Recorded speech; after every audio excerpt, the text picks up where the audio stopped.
اور نیت ہمیشہ اچھی رکھو. رمضان آ رہا ہے, 4-5 کلو کم کریں گے, ڈائٹنگ کریں گے, اسمارٹ بنیں گے, یہ نیت سے مت کرو, وہ تو فائدے ہوں گے. اس نیت سے کوئی روزہ نہیں رکھنا. کوئی کسی کے روزے کی نیت ڈائٹنگ کی نہیں ہونی چاہیے, وزن گھٹانے کی نہیں ہونی چاہیے, اسمارٹ بننے کی نہیں ہونی چاہیے. اس لیے کہ حدیث کا یہ لفظ ہے, من صام رمضان ایمانا واحتسابا. دو چیزوں کے ساتھ روزہ رکھیں. ایک تو ایمان رکھیں, اللہ نے یہ روزہ میرے اوپر فرض کیا ہے, اور دوسرا امید رکھیں اللہ اس روزے کا مجھے ثواب دے گا. اس نیت سے روزہ ہونا چاہیے. باقی ہمارا تو یہ ماننا ہے, کل ہی ایک بہت بڑے ڈاکٹر, اس پر 3 سال کے سرجن 40s کے, اور انگلینڈ میں جنہوں نے پیٹ کی ہی ڈگری کی ہوئی ہے, 2.5 گھنٹہ ان سے گفتگو ہوئی. انہوں نے کہا روزے سے کینسر بھی چلا جاتا ہے. کل ہی کی بات ہے, کل رات کی بات ہے. 40s کے سرجن ہیں, سبحان اللہ, کینسر چلا جاتا ہے, شوگر لیول برابر ہو جاتا ہے, بی پی صحیح. یہ سارے فوائد جو جسمانی ہیں اللہ دے گا ضرور, مگر نیت وہ نہیں ہونی چاہیے. نیت وہ نہیں ہونی چاہیے. سبحان اللہ. نبی کریم صلی اللہ علیہ وسلم نے فرمایا, تمام نمازوں میں سب سے زیادہ فضیلت والی نماز اللہ کے پاس ساری نمازوں میں, پورے ہفتے میں ساری نمازوں میں سب سے زیادہ فضیلت والی نماز کون سی ہے؟ سبحان اللہ, جمعہ کے دن صبح کی نماز ہے. کون سی نماز؟ بھئی باتیں کم کرو, عمل کرو. بڑی بڑی باتیں پھینکتے ہو تم لوگ, باتیں کم کرو, عمل کرو. جمعہ کے دن فجر کی نماز ہے, جمعہ کے دن. اور کیسے؟ اللہ کے رسول نے شرط بھی رکھ دیا, جماعت سے ہی پڑھنا. یہ کون سی؟ گھر میں پڑھے تو نہیں, گھر میں پڑھیں تو نہیں, جماعت کے ساتھ صبح کی نماز اگر کوئی جمعہ کی پڑھتا ہے, یہ اللہ کے پاس سب سے افضل ہے.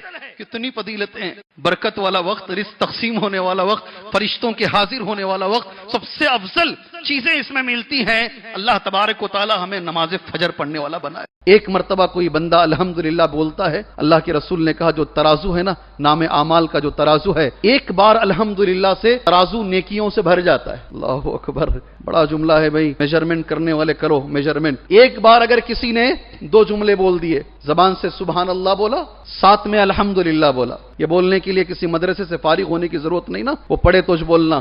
زبان سے سبحان اللہ پڑھا اور الحمدللہ بولا, دونوں ترازو بھر جاتے ہیں. اس سے بڑی بات دیکھو, تملأ ما بین السماوات والارض, آسمان اور زمین کے بیچ میں جتنا گیپ ہے, آسمان اور زمین کے بیچ میں جتنا گیپ ہے, اللہ اتنے گیپ کے برابر نیکیاں عطا فرماتا ہے. بیٹھے بیٹھے بول لو, گاڑی میں چلتے چلتے بول لو, دکان میں بیٹھے بیٹھے بول لو.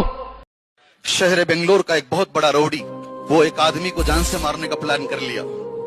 ہفتے کے روز مارنا ہے اسے, اور اس لیے مارنا ہے کیونکہ اس نے 15 لاکھ روپے سامنے دیے ہیں, اور سامنے والا نہیں دے رہا. ٹال مٹول. مارکیٹ میں اگر اسے رہنا ہے, نام کما کے رکھنا ہے, تو اسے مارنا پڑے گا, ورنہ مارکیٹ سے نام ختم ہو جائے گا. سبحان اللہ. اللہ ہمارے علماء کے لیے دعا کیجئے. وہ آدمی مجھ سے مل کر کہتا ہے, مولوی صاحب معلوم نہیں تم لوگاں کیا جمعہ سمجھ کو دیتی, ہمارے زندگیاں بدل جاتی. یہی جملے اس کے, ہمارے زندگیاں بدل جاتے ہیں. سبحان اللہ. مسجد ابو بکر اہل حدیث مسجد, اس میں وہ آدمی جمعہ پڑھنے کے لیے آ رہا ہے. کل اسے مرڈر کرنا ہے ایک آدمی کا. وہ آ کر ہمارے ایک عالم دین, اہل حدیث عالم, اس لیے کہ ان کی اجازت نہیں ہے, نام نہیں لے رہا ہوں میں, اللہ ان کی عمر میں برکت, ان کے علم میں برکت, اللہ ان کی صحت میں برکت دے. جمعہ کے دن جب میں آیا, سارا جمعہ کا خطبہ قرض معاف کرنے پر. وہ کہتا میں روتا رہا, پورے خطبے میں روتا رہا میں. اور جب خطبہ ختم ہوا, میں نے سوچا یہ میرے لیے دیا گیا ہے خطبہ. میں نے وہی توبہ کی, آج کے بعد میں کسی پہ ہاتھ نہیں اٹھاؤں گا, آج کے بعد میں کسی کو نہیں ماروں گا. اس نے 15 لاکھ لیا ہے اور زیادہ بھی لے لے, آج کے بعد میں یہ زندگی سے توبہ کرتا ہوں. کبھی کبھی جمعہ میں لوگوں کی زندگیاں بدل جاتی ہیں, اور لوگوں کی جانیں بچ جاتی ہیں. بچے یتیم ہونے سے بچ جاتے ہیں, عورتیں بیوہ ہونے سے بچ جاتی ہیں. شرک کے ساتھ کوئی عمل قبول نہیں ہوتا.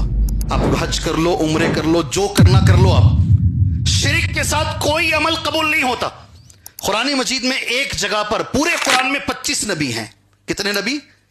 تذکرہ نبیوں کا جو کتنا آیا ہے 25. ایک جگہ پر اللہ نے 18 کا تذکرہ کیا, ایک ہی جگہ پر. اس کے بعد ایک آیت ہے, غور سے سنو, وَلَوْ أَشْرَكُوا, اگر یہ 18 نبی بھی شرک کریں, وہ نہیں کریں گے, مگر اللہ بول رہا ہے اگر یہ بھی شرک کریں, لَحَبِطَ عَنْهُمْ مَا كَانُوا يَعْمَلُونَ, سارا عمل ان کا غارت ہو جائے گا. کتنی دعوت انہوں نے کی ہے, سب ختم ہو جائے گا. اگر شرک کریں گے تو سب ختم. شرک کے ساتھ نہ حج کام آئے گا, شرک کے ساتھ نہ نمازیں کام آئیں گی، اس لیے سر پھوڑا جاتا ہے تمہارے سامنے، تمہیں التجا کی جاتی ہے مرنے سے پہلے توبہ کر لو، توحید کی طرف آ جاؤ، شرک جیسے گناہ سے بچو، یہ پہلا گناہ ہے۔ آپ اللہ تعالی ہمارے اہل خانہ کو، اللہ ہمارے خاندان والوں کو، اللہ ہمارے دوست و احباب کو، اسی لیے میرا کوئی جمعہ کا خطبہ ایسا نہیں ہوتا جب میں اللہ سے دعا نہیں کرتا اللہ توحید کی دولت نصیب فرما۔ اللہ کے نبی مانگے نا ہاتھ اٹھا کر، اللہ ابو جہل کو، اللہ اکبر، یا عمر کو، دونوں میں سے کسی ایک کو اللہ اسلام کی دولت دے۔ مانگے کیا تم کبھی؟ خاندان میں بولتے نہیں جاتے ان کی شادیوں کو ہم، کیوں بھائی مشرکہ انہوں، بدعتیاں انہوں، کیسا جملہ بولتے پورے ٹھاٹ کے ساتھ، کبھی تہجد میں ہاتھ اٹھا کے مانگے ان کے لیے؟ اللہ ان کو تو توفیق دے، توحید کی توفیق مانگیے گا اللہ سے۔ ہمارے نبی نے ابو جہل کے لیے مانگا ہے، ہم اپنے خاندان کے لیے نہیں مانگ سکتے؟ سبحان اللہ۔